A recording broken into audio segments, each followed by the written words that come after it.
You are listening to Russia on the Record, a podcast from the Moscow Times.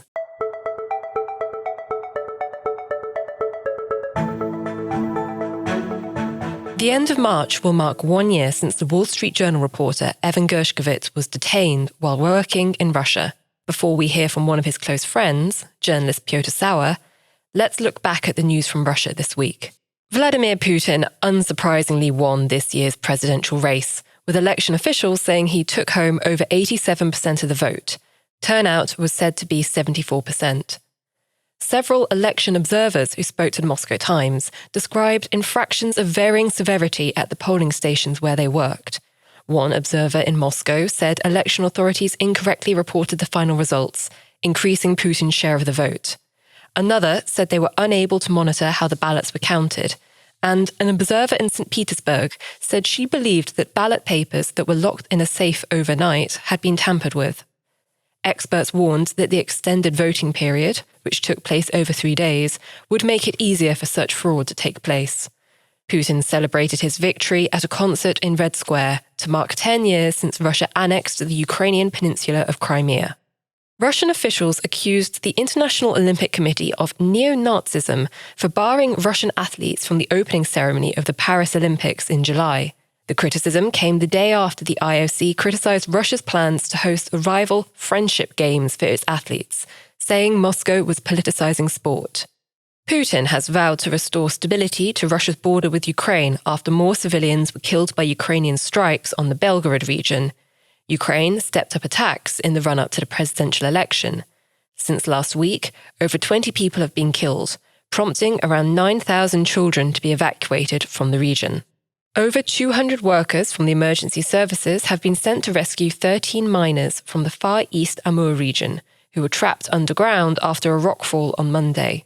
The regional governor warned that rescuing the miners, who are 125 meters underground, would be difficult.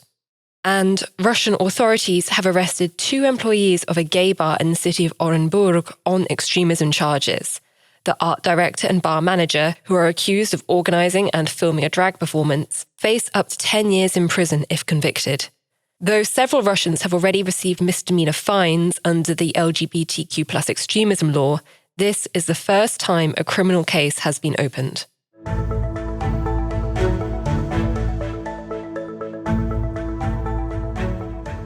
The Wall Street Journal reporter Evan Gershkovich was arrested at the end of March 2023 on charges of espionage when he was working in the Russian city of Yekaterinburg. He is the first American journalist since the Cold War to have been charged by Russia with spying. His arrest sparked an international outcry. His employer has vehemently denied that Evan was a spy, and the White House has declared that he was wrongfully detained. Evan had lived in Russia for 6 years before his arrest. For over 2 of those years, he worked as a reporter for the Moscow Times.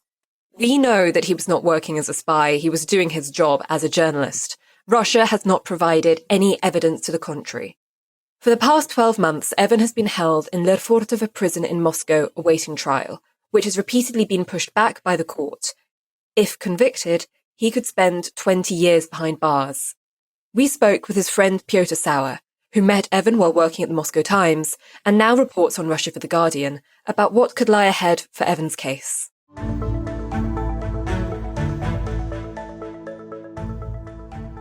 Hi, Pjotr. Thank you for taking the time today. On March 29th, it will be the 1-year anniversary of Evan Gershkovich's detention in Russia. As Evan's best friend, how are you feeling as this day is approaching? Yeah, I mean, it's, 1 year and, it's way too long for Evan to be behind bars, on these completely bogus charges. It's a very grim milestone, of course. We obviously expected that it would take some time, but still when this 1-year anniversary comes, it feels sad. At the same time, I'm incredibly proud of how Evan has carried himself this whole time. He remains incredibly strong, both physically and mentally, keeps himself busy. He reads a lot, so he's definitely not broken. And, I'm just inspired by how strong he is in jail. And I always say this to everyone, by locking up Evan, it just does a disservice to Russia's people because it's taking away the ability to tell these stories that really need to be told and need to be heard. Exactly. I mean, he is such a good journalist. And I think also by the reaction of not just foreign correspondents, but also Russian people, his Russian colleagues, but also Russian friends, the anger and shock they showed when Evan was arrested just shows how well liked he was among a lot of Russians as well. There have been reports recently that Evan was in consideration for a prisoner swap that would have also seen Alexei Navalny freed. But now that Navalny is dead, the future of those negotiations is in doubt. How did you react to those reports, and how do you see things going forward? I can't really speculate on that. I know the White House said that they're doing everything they can to exchange Evan.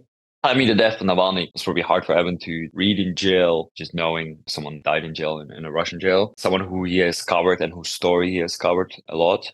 But, regarding negotiations, yes, this is not something I can really go into or speculate. All we can do is call on the US to do everything they can to exchange him. So you and Evan's family and friends and Wall Street Journal have carried out a massive campaign to raise public awareness towards his case and to put pressure on the US government to negotiate for his release. Do you see the fact that these talks are taking place now at a high level? Do you think that your campaigning has had any impact on that or helped move things forward in any way? Definitely, Evan's story. I think the Wall Street Journal and his friends have made sure that the Evan story first came into the highlight and remained there. I mean, even last week we've seen Evan on the cover of Time magazine. Evan's face is featured almost weekly in the Wall Street Journal on the front pages. And this is the papers that the White House reads, officials in the White House read. So of course it's so important to keep Evan in the picture and keep those who are in power reminding them that Evan needs to be freed and why Evan is important. And I think his friends and, the Wall Street Journal has done a really good job also humanize Evan, tell the story of who he is, not just a reporter, but also as a person. Yeah, I do think it helps. But in the end, he's still behind bars. So, we hope and expect more work from the White House to release him. And I know Biden has personally promised Evan's parents that he will release him, will help release him. So I think there's still a lot of work to be done. I know you keep in touch with Evan by writing letters about once a week or so. Do you also send him any kind of care packages or any kind of support in that sense? Yeah, I mean, we got everything covered really. We have a whole support system from, making sure he gets the food he wants and needs to. He can't really store anything in a tiny cell, so it's not like he needs many physical objects. But if he needs the right clothes, we make sure he gets them. If he needs the right food, we have a system for that. Obviously, the letters, he subscribed to the main Russian newspapers. We translate lots of articles for him because he wants to keep on being updated with the world. So, we are doing everything we can to help him. But I think the letters are by far his biggest support system. We have a whole team translating them and he sends them back and we translate them back into English because it all has to be in Russian. So, yeah, we're supporting him as much as we can. There's obviously only so much we can do. In the end, the rest he has to do himself and, staying in jail, which he's doing really well. So Evan's father mentioned that he often writes to Evan about the latest developments in the AI industry, for example, because Evan is super curious about that topic. And that's kind of his dad's job is to, get him the news about what's happening in AI, among other things. So in your letters to Evan, what are some of the things you talk about with each other? Yeah, I know also Evan plays chess with a few of his friends and also with his dad, which is very cute. I update him on just my life. He's very curious about what's going on with, he wants to feel like he's still living with us, even though he's miles away behind bars. So obviously he wants to know where I'm traveling, what we're doing. We had a very close knit group of friends and, those friends still come together all the time. And he wants to know the stories about, what's going on, the gossip, the laughs, the jokes. We're all meeting in Berlin for the anniversary. So, I'll make sure to tell him that. I update him on football. I update him on his favorite team, our favorite team, Arsenal. I update him on the news. So, there's always enough to write about in these letters, which we usually send once a week to each other. I've written to Evan a few times, and every time I have this sort of feeling in the back of my mind that I can't fully say everything I want to say because I know someone else is reading the letters, whether it's a security officer or a prison guard somewhere. How have you kind of grappled with that yourself? Yeah, I mean, in moments when there is, big developments like the Prigozhin rebellion or that's Navalny, that's definitely something that comes to mind. But, on our daily chats, we don't really talk politics. Everything is clear for everyone that, that he's there. on bogus charges. So I don't have to tell him that. He doesn't have to tell me that. So we just talk about our lives. And yes, there's, this weird feeling that someone is always reading along about, your thoughts and secrets and stuff. But at the end of the day, we just get used to it. And, it is what it is. And there's nothing we can do about that. We just have to continue writing. And at this point, I don't think it bothers me or him. I read recently that Evan says he's just hoping to be sentenced soon, so that way he can be moved from Lerfortovo prison to, a regular prison colony, which will be less restrictive and less isolating for him. Yeah, no, exactly. I think Lerfortovo especially is meant to isolate you from the rest of the world. You only have 1 hour a day for, very limited movements, usually on a courtyard rooftop with a shed. So he has only one cellmate, and it's the only person he talks to apart from his lawyers. So I think he wants to get sentenced. He wants to go to colony. He wants to be able to move around when he wants to, around the prison yard. He wants to be able to talk to other people. He's an incredibly curious guy. So I think just being limited to 2-3 people for a year, that, physical contact, that's just ridiculously difficult. So yeah, and I think he does see it as a sentencing, which obviously will be long. We expect it can get up to 20 years, but we all know that's bogus. And the sentencing could be seen as the next step before his exchange. So I think that's also one of the reasons he hoped to get sentenced as soon as possible. Yeah, because usually Russia doesn't exchange prisoner until they've been convicted. Russia, I think at the end of the day, there are no rules the way they can exchange them even before conviction, or an agreement to exchange could trigger a conviction. So they could, they decided, and then they can trade him. So it's not, there's no strict rule, but usually, as you said, that they first convict someone. And then, as we've seen with Reiner, for example, that shortly after she was exchanged. So yeah, I think he sees it definitely as the next step before his exchange. The next hearing for the extension of Evan's detention is set for March 29th. How long could they technically keep him in pretrial detention until they give him an actual trial? Yeah, unfortunately, as long as they want, there's no fixed rules on this in Russia. I think Paul Whelan, who's on similar charges as Evan, he was behind bar on pretrial, I think, for a year and a half. Brittany Griner, which was a easier case, more simple case with drug smuggling. She was on pretrial for like 10 months, so less than Evan now. Some people are on pretrial for years. So, unfortunately, there's no strict rule with it, and it could take a while. But, we know and we hope that there are negotiations still going on behind closed doors between the US and Russia. So, we hope it doesn't take too long. So you mentioned you and a few other of Evan's friends are meeting in Berlin on the anniversary to mark it and have kind of a group gathering. Is there anything else you're doing to mark the anniversary? Obviously, there will be lots of media around that time. I think some of us are thinking of doing, there are a bunch of sporting events organized, like a run for Evan and a swim for Evan. I think there'll be a run for Evan in Berlin and in New York, London, lots of cities around the world. People are swimming in different beaches in Brighton beaches because of Evan's sort of roots to Brighton Beach in New York. So there's a swim in Brighton, UK. I think there's a swim in Brighton Beach.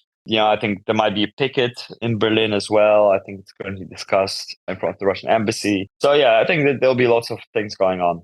This is another open-ended question, but now that Putin has been reelected to 6 more years, how do you see things going forward, and how do you see Russia's relations with the US proceeding from here? I think it's generally agreed that, the system is not going to get more democratic. If anything, we see that Putin feels he's got a mandate to rule and rule the way he wants. It's likely that Russia will become even more repressive and more authoritarian, which obviously won't help relationships with the US. There's no sign that Putin is willing to properly negotiate over the war in Ukraine. But again, even if relationships are very bad, both Russia and the US have benefited in communicating over certain topics, including prisoner exchange.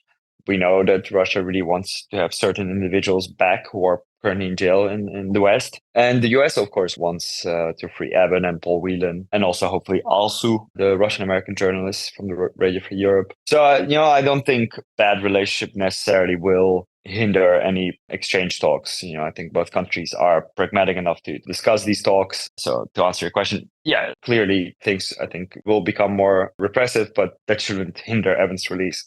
So once Evan is freed, I could understand never wanting to set foot in Russia again, but I know he was so committed to telling that story. Do you think he would ever go back even after being released to, report from there, or? Well, I don't think you'd be allowed, because if you're exchanged, from what I understand, you're still a wanted person in Russia. So I think even from a practical perspective, there's, I don't think you're allowed to step foot in the country that has exchanged him. And I very much doubt that Wall Street Journal would allow that. I can't really speak for Evan, of course, but he will remain a journalist, that's for sure. I don't know what his future holds, but, he loves journalism and that's all he wants to do after his release. So, we'll see. And I think the world only will benefit from Evan returning to his job.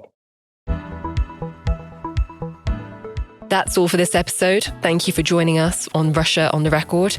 Don't forget to subscribe on your favourite podcast platform and follow the Moscow Times on social media to make sure you keep up to date with all the news from Russia.